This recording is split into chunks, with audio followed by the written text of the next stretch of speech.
নমস্কার বন্ধুরা, good morning. আমি ঝুমা, স্টে ঝুমা চ্যানেলে সকলকে স্বাগত। আশা করব সকল বন্ধুরা ভালো আছেন, সুস্থ আছেন। আজকে আমার এই ব্লগটি আমি এই মুহূর্ত থেকে শুরু করছি। এখন সকাল 6টা। আজ শুভ মহালয়, শুরু হয়ে গেছে মহালয়ের সমস্ত প্রোগ্রাম টিভিতে, কিন্তু কিছু করার নেই। আমার হাজব্যান্ডের তো মহালয়ার দিন ছুটি থাকে না, তাই আমাকে আমার সকলের সমস্ত কাজটা এইভাবেই করে নিতে হয়। ঘরেতে মহালয়া চলছে, কানে শুনছি, আর আমাকে কাজগুলো সেরে নিতে হবে। তাই সকাল সকাল উঠে আগে ভাত বসিয়ে দিলাম। ভাতটা এদিকে হতে থাকবে, আর এদিকে করে নেবো চা। 3 জনের জন্য র চা হবে, তাই জন্য একটু আদা দেব র চায়ের মধ্যে।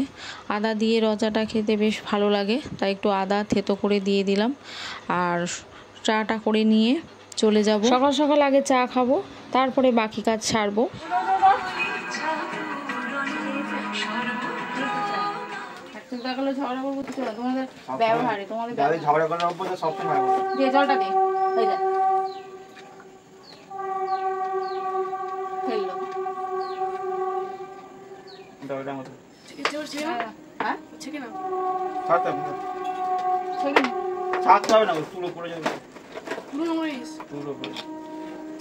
বিস্কুট দাও না, জল দাও। সকাল উঠে চান করতে আর আমি সাইকেলে অত হবে না, গায়ে ফুটো করতে হবে। আজকের মেনুতে থাকবে পুঁইশাক চচ্চড়ি আর ভোলা মাছের ঝোল। তাই ভাবলাম বন্ধুদের সঙ্গে একটু পুঁইশাক চচ্চড়িটা একটু শেয়ার করি যে আমি কিভাবে করি। তার জন্য বেশ অনেকটা সর্ষে তেল দিয়ে তার মধ্যে তেজপাতা আর কাঁচা লঙ্কা আর সাদা জিরে ফোড়ন দিয়ে দিলাম। এবার এর মধ্যে সবজিগুলো দিয়ে ভালোভাবে ভেজে নেব। সবজির মধ্যে বেশি কিছু নেই, রয়েছে কুমড়ো, আলু আর ডাঁটাগুলো। বেগুনটা আমার হাজব্যান্ডের খাওয়া বারণ, সেই জন্য বেগুনটা দিই না। তো এর মধ্যে একটা গোটা বড় পেঁয়াজ কুচি করে কেটে এর মধ্যে দিয়ে দিলাম। ভালোভাবে একটু ভেজে নেব। আর বেশ খানিকটা আদা কুড়িয়ে নিয়েছি, এর মধ্যে দিয়ে ভালোভাবে একসঙ্গে নাড়িয়ে চাড়িয়ে ভেজে নেব। এখন নুন হলুদ এর মধ্যে কিছু দেব না। বেশ খানিকটা অর্ধেকটা ভেজে যাওয়ার পর এর মধ্যে পরিমাণ মতন দিয়ে দিলাম নুন আর হলুদ। কারণ নুন হলুদটা আগে দিলেই কি হয়, সবজির জলটা ছেড়ে যায়, আর অনেক সময় কড়াতে লেগেও যায় হলুদের জন্য। সেই জন্য অর্ধেকটা হয়ে যাওয়ার পরই আমি নুন হলুদটা অ্যাড করি। তো বেশ খানিকক্ষণ কষে গেছে, তো এর মধ্যে দিয়ে দিলাম 1 চামচ জিরে গুঁড়ো আর পরিমাণ মতন চিনি। চিনিটা কিন্তু কোনো শাকের জন্য খুব ভালো লাগে, আপনাদের কেমন লাগে আমি জানি না, তবে শাকের ক্ষেত্রে একটু চিনি দিলে খুব ভালো হয়। কাঁচা লঙ্কা তো দিয়েইছি ঝালের জন্য, তবুও আমাদের ঝালটা একটু বেশি পছন্দ করে, সেই জন্য এর মধ্যে একটু গুঁড়ো লঙ্কাও অ্যাড করে দিলাম। সমস্ত মশলাটা কষিয়ে নিয়েছি। এবার পাতাগুলো, পুঁই শাকের শাকগুলো আমি এর মধ্যে দিয়ে দিয়েছি। খুব ছোট ছোট করে পুঁই শাকের পাতাগুলো কাটিনি, মোটামুটি একটু মাঝখান দিয়ে একটু কেটে নিয়েছি।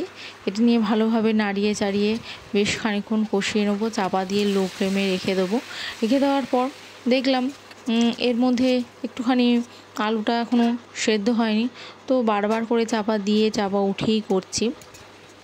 এরপর সামান্য একটু জল এর মধ্যে অ্যাড করে দিলাম, নাহলে না সেই কাই ভাবটা, কাদা কাদা ভাবটা আসে না, শাকটা একবারে শুকিয়ে যায়, খটখট করে। আর এর মধ্যে পরিমাণ মতো নুনটাও চেখে নিয়েছিলাম যে নুনটা কতটা লাগবে না লাগবে, সেই জন্য একটু নুন এর মধ্যে দিয়ে দিলাম। তো এইভাবেই নাড়িয়ে চাড়িয়ে ভালোভাবে কষিয়ে নামিয়ে নিলাম পুঁই শাক, আর তার সঙ্গে হয়ে গেল ভাত আর ভোলা মাছের ঝোল। আজকের রেসিপি এই, আর হাজব্যান্ড এই খেয়েই কাজে যাবে। তো হাজব্যান্ডেরও খাওয়া দাওয়া হয়েই গেছে, এবার কাজে বেরোবো।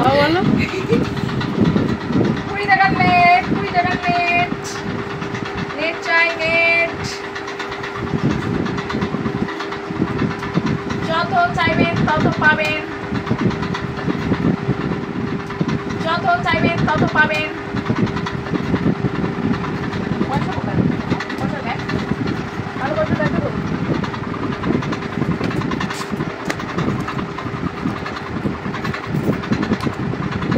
আমার নিজেরই লাগবে ভাড়া গো, 15 টাকা।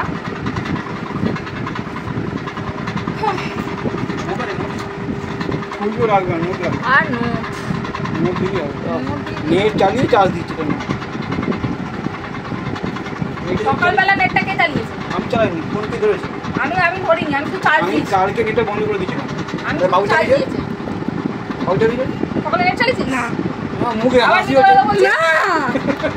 তো না শুনলে বলে। নেট চালিয়ে আমি দেরি হয়ে গেছে। আবার নেট চালাইনি।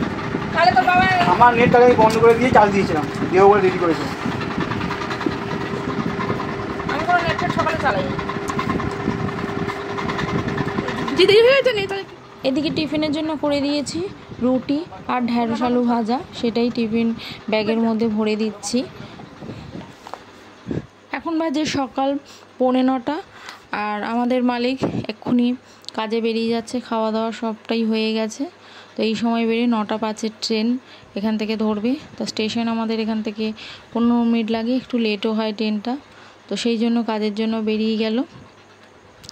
আর সারা রাতে এই ইউটিউবের ভিডিও ডাউনলোড করে আমার নেটটাও শেষ হয়ে গেছে।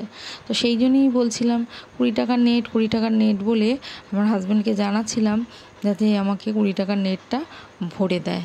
1.5 GB নেট থাকে, তাও শেষ হয়ে গেছে, আবার এক্সট্রা করে নেট মারতে হবে। তো এই জন্য রেগেও যায়। যাই হোক, তো এবার কাজের জন্য বেরিয়ে যাবে।